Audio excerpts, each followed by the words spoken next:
Lent is almost over, and this is our fifth and final week of reflections, of the series of reflections on our Lenten theme, which goes something like this: why, when God does not make sense? And we've talked over and over again about this fact that it makes perfect sense that sometimes God will not make sense in our lives if God is God and we are human beings with limited wisdom and knowledge. Of course, there will be times that God will be puzzling to us and difficult to understand and a mystery. So we want to continue this final week with that same theme. Now, one thing that I tend to lack the most in my life is patience. I know it's hard to believe. More often than not, I want things to be done yesterday.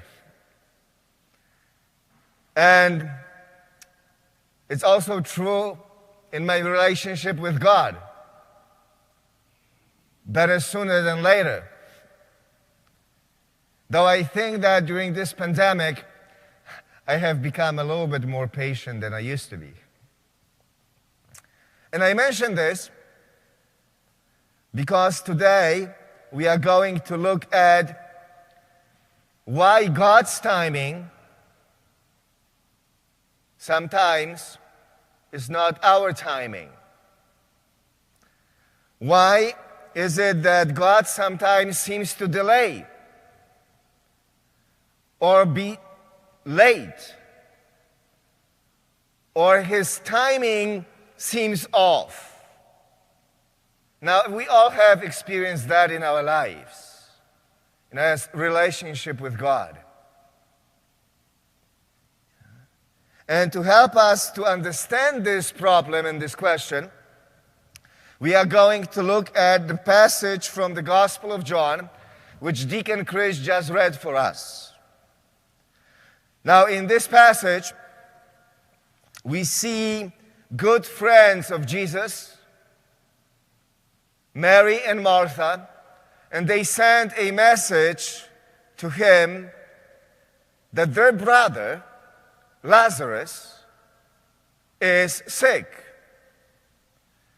And so John tells us, now Jesus loved Martha and her sister and Lazarus. So we learn something about the relationship between them. They are friends. But the next thing that we hear is somewhat puzzling, and you would not expect it to happen.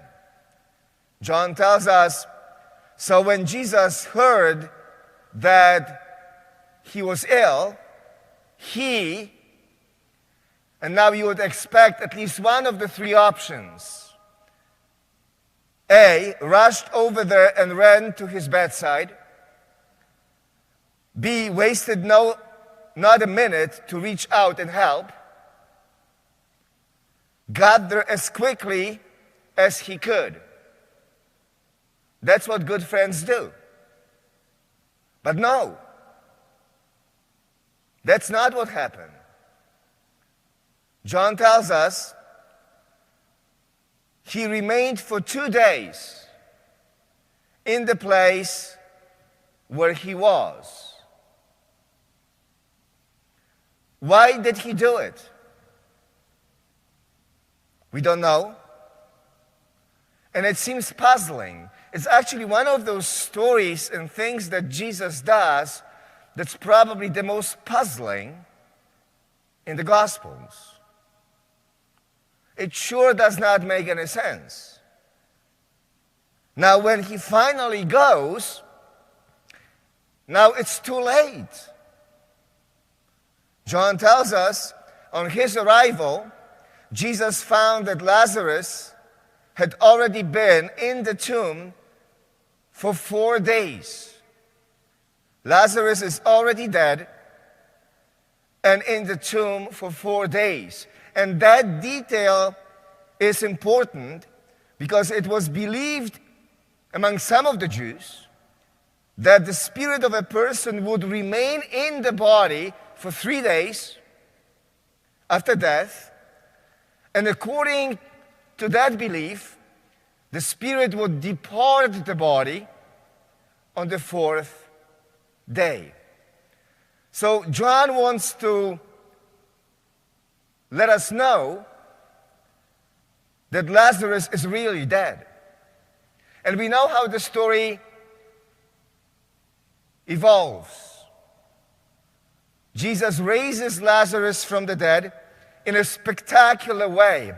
So much so that John tells us many of the Jews who had seen what Jesus did put their faith in Jesus. Actually, that is an understatement. This event immediately becomes a sensation. And in fact, unleashes a series of events that ultimately will lead to the passion and death of Jesus, which we will celebrate next week on Palm Sunday. Still, why wait? Why did he wait? Why was he late? Now, I want to suggest this. Maybe he wasn't. Maybe he knew that he could perform a greater miracle. Maybe his timing was perfect. And Martha, the sister of Lazarus, seems to think the same way. At least she is open to that possibility.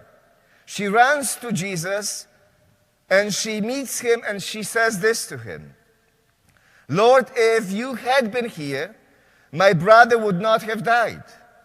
But then she says this: "But even now,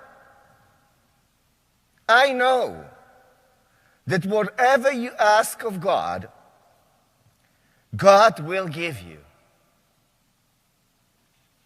You see, this story, after all, is not the story about healing of Lazarus. It is the story of raising Lazarus from the dead. You see, it is not that Jesus is late or his timing is off. It is all about expectations. Martha had to adjust her expectations of what was going to happen. And so she says, "But I know that you can do, or God can do whatever you ask of him." And she continues to have faith. You see, sometimes it seems like God is not doing things fast enough, or his timing is off, because we bring wrong expectations to God, or ask God for the wrong outcome. That's a possibility, isn't it? You see, God wants to do one thing in my life, and I want God to do another thing in my life, and it seems like I'm waiting and nothing is happening. God is silent. His timing is off. So that may be one reason why sometimes in our relationship with God, God's timing is different from our timing. Because our expectations and God's expectations are different. So that's at least one possibility. And we see it in the story of Martha and Lazarus and Mary. Now, Father James Martin, in his book, Learning to Pray, which is his newest book, and we as the staff at St. Patrick's are reading this book this Lent, he says this: "Sometimes God does not answer our prayers in the way that we would like it or expect it. And why? remains a mystery. You see, sometimes why is simply a mystery. And we have to have humility and courage to just say, I don't know. And that's another possibility. When God's timing seems to be different from our timing. Sometimes we just don't know. But there may be also the third reason that is hidden in the story. One detail in this story is easy to overlook. Jesus says 4 important words. Roll away the stone. Why did Jesus say that? It does not make any sense. If Jesus could raise a man from the dead, surely Jesus could remove the stone away. But he doesn't.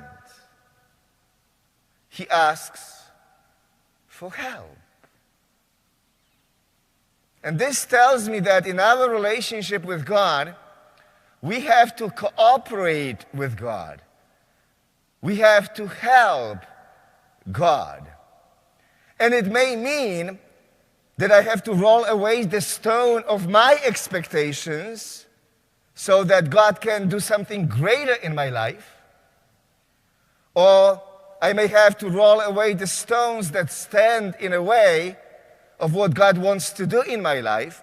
And unless I roll it away, God will be not able to accomplish anything. And it seems like he's quiet. His time is off. He's not listening. He's silent. You see, like Lazarus, Jesus wants to give us new life. But we have to roll away the stone. We have to name the stone that stands in the way.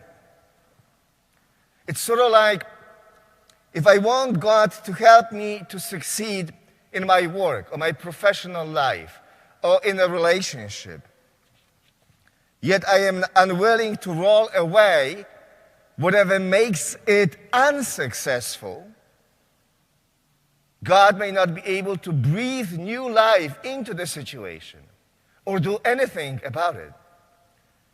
And it seems like he is not answering our prayers. So one of the questions that we may have to ask ourselves at one point or another, when it seems like God is quiet and not listening, maybe there's a stone I need to roll away in my life for God to come in and breathe new life. So sometimes God's timing is not our timing. That's part of our relationship with God. And when that happens, maybe it is time for us at those moments to look at our expectations and see how they match with God's expectations. Maybe it is time at that moment to see that maybe there is something I have to roll away for God to enter into my life and give me new life. And unless I name the stone and roll it away, it seems like nothing is happening. Or it may be that sometimes when God's timing seems to be off, I have to be humble enough and just say, I don't know. And that may be the most honest answer at that moment.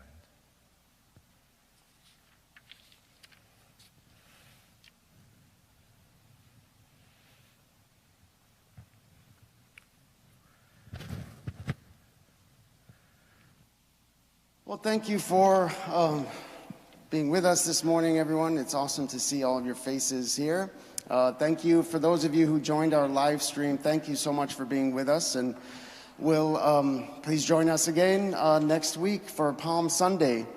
You know, we've been talking the last few weeks, Deacon Chris and Father Tomasz have been talking about, the times in our lives where we really don't understand parts of our relationship with God or don't understand God's ways are not our ways.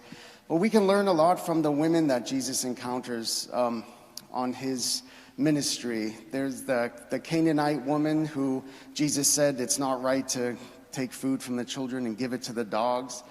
She could have turned away in shame, but her faith allowed her to persist, and she's trying to heal her daughter. Her faith kept her connected to Jesus. And there's the woman at the well, the Samaritan woman, who when Jesus talked about living water, the woman said, "Water, you don't even have a bucket. You need a bucket if you're going to talk to me about water." She didn't understand, just like we don't understand sometimes. But her faith kept her engaged with Jesus. And what was, may not have been an easy conversation for her with Jesus, but she persisted, she stayed, and she started to understand the living water.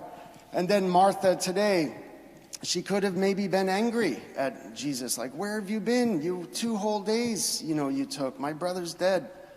But she allowed her faith to see beyond that and to see that Jesus is beyond death. Jesus is the life. So we can learn a lot from those amazing, strong, persistent, faithful women in the gospel. So God bless you. Thank you for being with us, and we'll see you again next time.